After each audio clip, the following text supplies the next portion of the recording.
L'incubo che torna, il terrore che serpeggia, e non soltanto per quanto accaduto a Lignano Sabbiadoro con 2 anziani torturati e uccisi nella loro abitazione.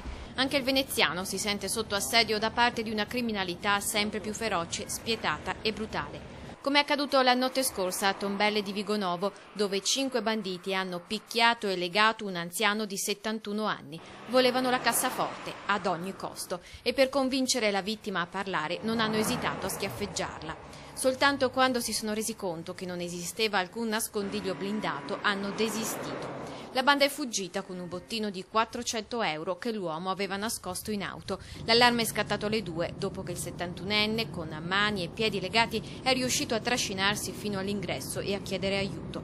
In suo soccorso i vicini.